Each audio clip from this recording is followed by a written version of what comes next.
এখন হেমদাবাদ বিধানসভার বর্তমান যে পরিস্থিতি আছে, 2026-এ আমি 50,000 ভোটে বিধানসভায় জিতবো।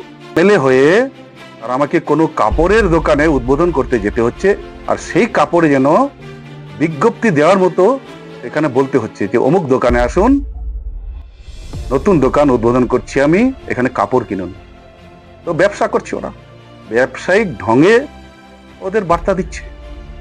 50,000-এর যে ভোট ব্যাংক, যে 50,000-এ জিতবে, আজকের ডেটটা আমি মনে রাখলাম, ওনার বক্তব্যটাও আমি মনে রাখলাম।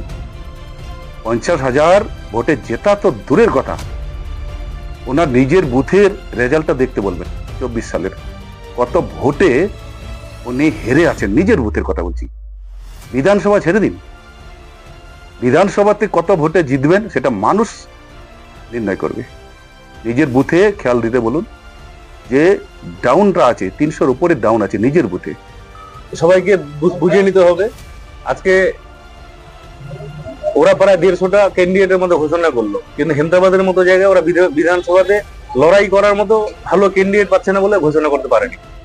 নির্দেশ হবে, সেটা কেন্দ্রীয় নেতৃত্বরা সেই মতো করে নির্দেশ দেবে।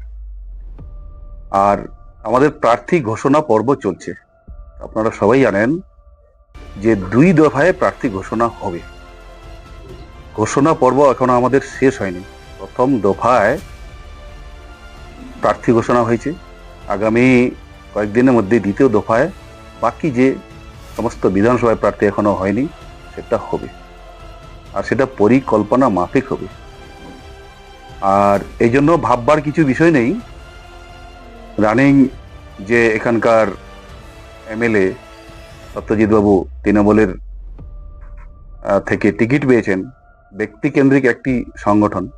উনি নাম মেনশন করে বলেছেন যে মাননীয় মুখ্যমন্ত্রী বা মাননীয় অভিষেক বাবু ওনাকে প্রার্থী পদ দিয়েছেন। উনি একবারও পার্টির নাম বলেননি, মানে উনি ব্যক্তিকেন্দ্রিক সংগঠন থেকে প্রার্থী পদ পেয়েছেন।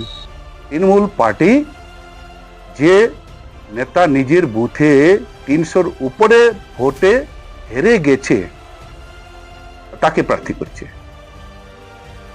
তৃণমূলের অনেক শিক্ষিত মানুষ ছিল যারা আদি লগ্ন থেকে তৃণমূলটা করে এসেছে।